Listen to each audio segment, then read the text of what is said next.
un immense banquet au Palais Royal, où sont convoqués tous les aveugles du royaume.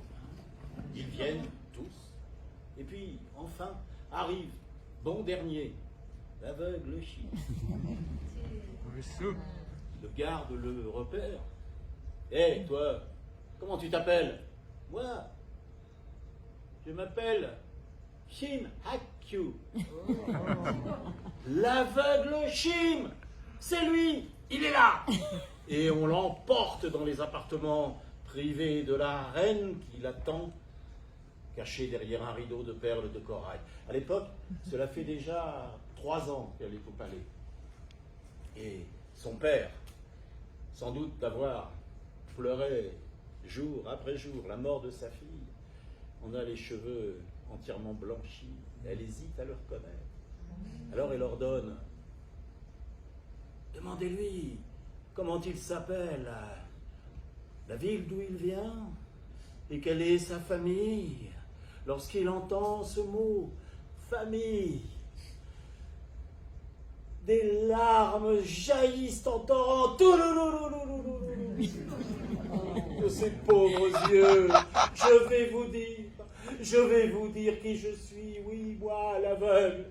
Je vais vous dire mon histoire. Je viens du hameau des péchés en fleurs.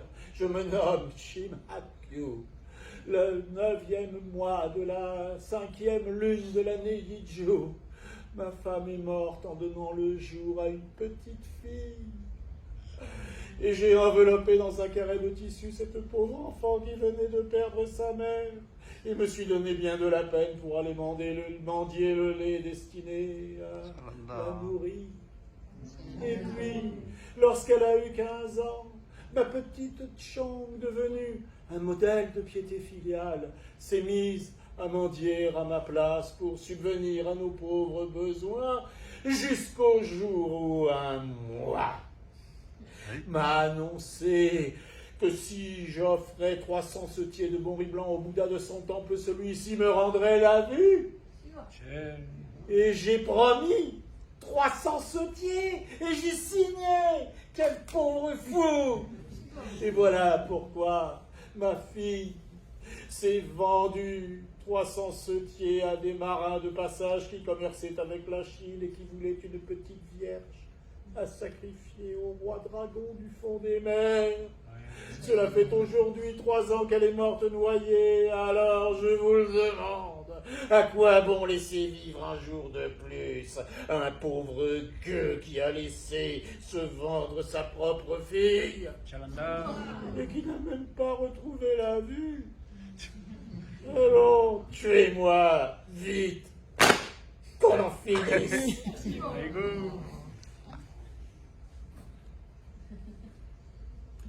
Croyez-vous vraiment que la reine n'ait pas reconnu son père dès les premiers mots? Mais, comme il fallait bien que je vous raconte une dernière fois cette belle histoire, elle a eu la gentillesse d'attendre. À présent, elle va pouvoir laisser éclater ses sentiments. Chim-Chong, regardez-la, à peine son père a-t-il fini de parler comme elle fait voler le rideau de perles de corail et se jette à ses pieds. Hélas, mon père! L'aveugle Chim, il entend ça, il fronce et fronce ses pauvres yeux. Qui m'appelle son père? Je n'ai ni fils ni fille. Qui m'appelle son père? Je n'avais qu'une fille, elle est morte noyée. Voilà déjà 3 ans. Qu'est-ce que tout ça veut dire?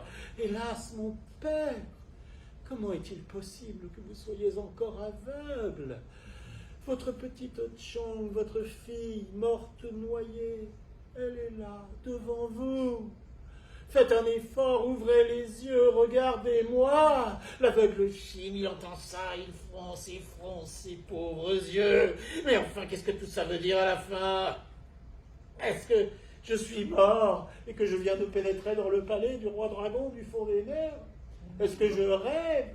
En vérité, comment ma fille morte pourrait être vivante? Mais en même temps, si c'est bien elle, je veux la voir. Mais comment faire avec mes yeux d'aveugle, hélas? j'enrage. Il faut pourtant que je contemple mon enfant. Et il fronce encore ses pauvres yeux, et il fronce, il grince, il gigote des deux yeux, il grimace, il plisse, jusqu'à ce que... Boum, tac, il ouvre les yeux.